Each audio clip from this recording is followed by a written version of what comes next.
Collector महोदय को ज्ञापन सौंपा है आपने, क्या है पूरा मामला? एसपी साहब को भी दिया और कलेक्टर महोदय को। और ये घटना ऐसी थी कि मऊगंज ही नहीं, पूरे देश और जो सभ्य समाज है वो शर्म से झुक गया था, सभी के मन द्रवित थे। ये 30/1/2023 की घटना कैलाशपुर की, जिसे आप सभी सम्मानित मीडिया के साथियों ने जिम्मेवारी से दिखाया था। सुखवरिया देवी लगभग 55 वर्ष की थी। वो उस दिन घर में अकेली थी। उनके पति ये हैं और ये पुत्र हैं। इनको पैरालिसिस अटैक आया था, जबलपुर में थे। ये पुरानी घटना जो है आपको बताना चाहता हूँ। और वो घर में अकेली थी।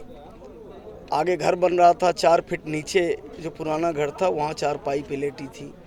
लगभग उनका वजन भी रहा होगा 75 से 80 किलो।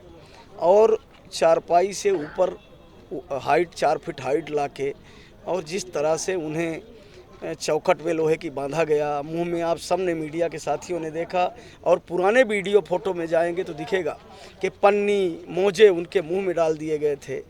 और दुष्कर्म करने के बाद प्राइवेट पार्ट में लकड़ी तक डाली गई थी। उस दिन भी हमने कहा था और आज भी कहते हैं कि जब बॉम्बे में घटना होती है, दिल्ली में होती है, तो निर्भया जैसी घटना होने पे कानून तक बन जाते हैं। लेकिन कैलाशपुर के गुप्ता परिवार पे घटना हुई और साफ है कि जैसे जब घटना हुई घर के पीछे तरफ कई डिस्पोजल शराब की शीशी और डिस्पोजल मिले। इसका मतलब कि घटना से पहले शराबखोरी की गई और फंसाया किसको जाता है, एक नाबालिग को, सोची समझी रणनीति के तहत कि कानून में जो बाल अपराधी हैं उनके लिए जो कानून है उसको फ़ायदा मिले, छूट जाए। और छूट भी गया है, आज गांव में रह रहा है। इसकी निष्पक्ष जांच आज तक नहीं हुई। पीड़ित परिवार कल हमसे संपर्क किए और ये बोले कि अब हमारा जो स्थिति है, हम समाज में कैसे रहें, और ये आत्महत्या करने की बात कर रहे थे। इसलिए हमने बोला कि कल एक बार फिर से आपके न्याय की बात करने के लिए नवगत एसपी और कलेक्टर साहब से मिलते, उसी के लिए हम लोग आए थे। एसपी साहब को भी दिया है, ज्ञापन भी दिया है। ये घटना की सारी फोटो हैं। पुलिस को लगता है अगर कि वो बालक कर सकता था तो सेम वजन के महिला या पुरुष को जिस कमरे में वो आंटी थी वहाँ लिटा दिया जाए। और जैसे पुलिस क्राइम सीन बनाती है, एक महिला को वहाँ लिटा दिया जाए या पुरुष को लिटा दिया जाए, फिर उसी उम्र के एक नाबालिग को भेजा जाए, फिर वो नाबालिग कैसे इस तरह का कृत्य करेगा, कैसे घसीट के 5 फीट ऊपर लाएगा, कैसे इस तरह की विभत्स घटना करके हत्या करेगा, क्या संभव है? एक छोटा आदमी बोल सकता है कि एक आदमी का काम नहीं है, लेकिन क्या दबाव है, किसका दबाव है? और सबसे बड़ा दुर्भाग्य कि बात बात पे बहन और भांजी करने वाले शिवराज सिंह जी और उनकी पार्टी के किसी जिम्मेवार व्यक्ति ने इस घटना पे अपना मुंह तक नहीं खोला। अब ये घटना का विरोध पहले दिन से हम लोग इसलिए कर रहे हैं कि दुर्भाग्य है इस तरह का होगा तो कैसे न्याय मिलेगा। मुद्रिका कोल की आप देख रहे हैं कि उनकी हत्या की गई।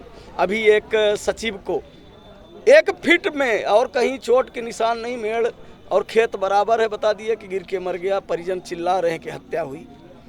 तो स्थितियां बड़ी खराब है। नहीं, अभी आप बोल रहे हैं कि प्रशासन पे दबाव है, किस ऐसा क्यों लगता है आपको प्रशासन पे दबाव है? देखिए, इतनी बड़ी विभत्स घटना दिल्ली में होती है तो चारों तरफ हाहाकार मच गया। ये कैलाशपुर क्या हिंदुस्तान से बाहर था, जिले से बाहर था, जो इन लोगों का पहले दिन से है। और एकदम अगर दबाव नहीं है तो मैं कहता हूं कि मीडिया के साथियों को इकट्ठा कर ले। आप लोग हर जगह रहते हैं और ये रिकॉर्डिंग चालू करा ले। उसी हाइट की, उसी वजन की, चाहे पुरुष को लिटा दें चाहे महिला को लिटा दें, और उस उम्र के उस वजन के एक नाबालिग से लगा के और देख लें कि वो कैसे उठा के लाएगा, क्या कर सकता है। आप लोग भी कवर किए थे और सभी का सवाल, सभी जो सज्ञान लोग हैं, यही मन में था कि एक व्यक्ति का एक कृत्य नहीं है। तो इसमें जो पुलिस ने अभी जो जांच का विषय है, तो आपने कलेक्टर महोदय ने क्या मतलब कि एसपी साहब ने तो कहा कि कानून में प्रावधान है कि अगर हमें कोई चीज़ मिलती है तो हम कभी भी उस पर तो हम फिर से इस पे संज्ञान लेंगे और जांच कराएंगे। और कलेक्टर साहब ने तो कहा कि ये पुलिस का विषय एसपी साहब को आपने दे दिया है। तो एसपी साहब द्वारा क्या बोला गया इसमें? एसपी साहब द्वारा बोला गया है कि हम फिर से इसके तथ्यों की जो आप आरोप लगा रहे हैं, जो आश्वासन आप दे दिया जाता है, कुछ किया नहीं जा रहा है। 9 महीने नहीं, से हम जैसे लोग कि आपने यहाँ इसके अलावा भी कहीं रीवा वगैरह कहीं हर मतलब जगह गए? हमने रीवा से दिल्ली, भोपाल, हर जगह बात करने